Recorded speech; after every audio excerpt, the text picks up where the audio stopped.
স্বামী স্ত্রী ঝগড়া হলেও সহবাস করা বন্ধ করবেন না। মনে রাখতে হবে, সহবাস যখন আপনি আপনার স্ত্রীর সাথে যখন মিলিত হবেন, দেখবেন যতই ঝগড়া হোক না কেন তার ভিতর থেকে একটা মোহাব্বত জাহির হবে। যতই ঝগড়া হোক সহবাস করা বন্ধ করবেন না।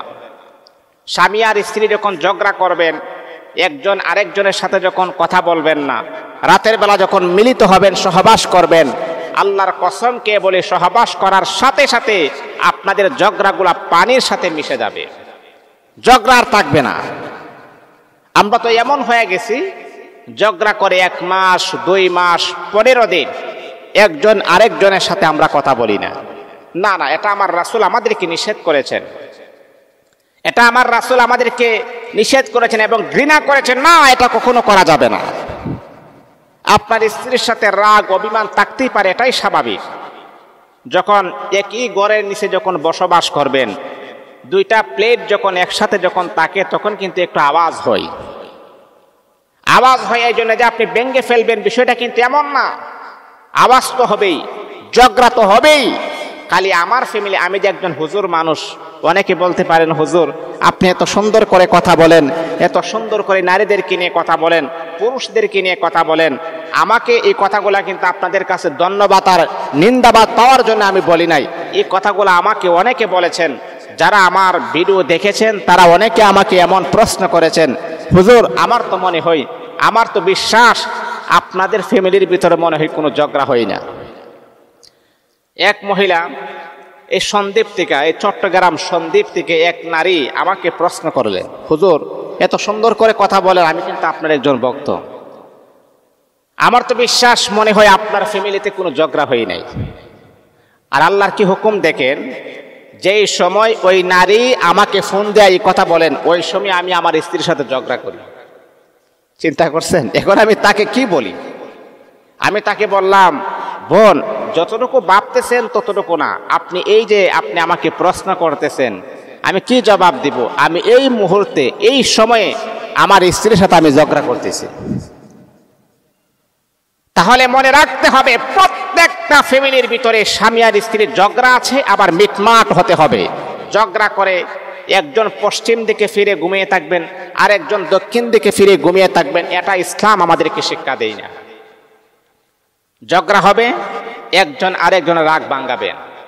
মহিলারা একটু রাগ করতে পছন্দ করে, মহিলারা একটু অভিমান করতে পছন্দ করে, এই জন্য তাদেরকে আপনি রাগ আপনি ভাঙাবেন। আপনি কেমন স্বামী আপনার স্ত্রীর রাগ না ভাঙিয়ে আপনি ঘুমিয়ে থাকেন?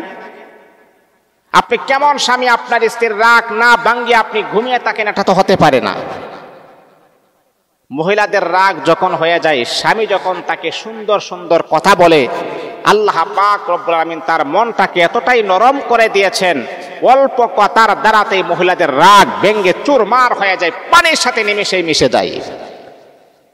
এই জন্য ঝগড়া হলেও কখনো সহবাস করা বন্ধ করবেন না, মিলিত হওয়া বন্ধ করবেন না, দেখবেন রাগ ভেঙে যাবে।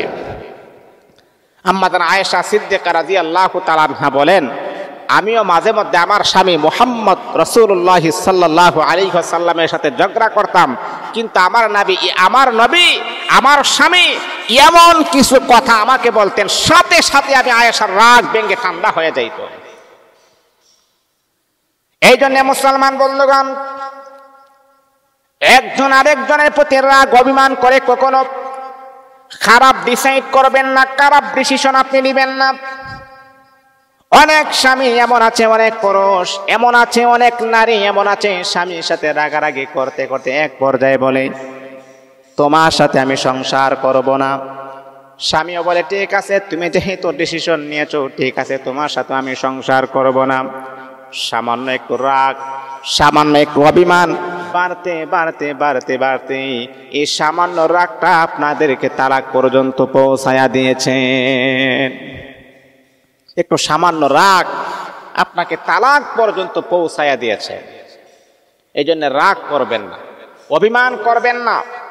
যদি রাগ করেন, একজন আরেকজনকে সরি বলবেন, একজন আরেকজনের কাছে ক্ষমা চাইবেন। কারণ স্বামী যদি তার স্ত্রীর কাছে মাফ চায়, এতে করে তার গুনাহ হবে না। আপনি তো আপনার স্ত্রীর কাছে ক্ষমা চেয়েছেন, স্ত্রী যখন কোনো অন্যায় করবেন স্বামী তাকে ক্ষমা করে দিবেন, স্বামী যখন কোনো অন্যায় করবে স্ত্রী তাকে ক্ষমা করে দিবে। এই চিন্তা ফিকির যদি আমাদের ভিতরে থাকে, আল্লাহর কসম আমাদের ফ্যামিলির ভিতরে কখনো বড় ধরনের কোনো ক্ষতি হবে না, কখনো বড় ধরনের কোনো আশঙ্কা হবে না। আল্লাহ পাক এই ফ্যামিলিটাকে আমার আল্লাহ জান্নাতি ফ্যামিলি বানায় দিবেন।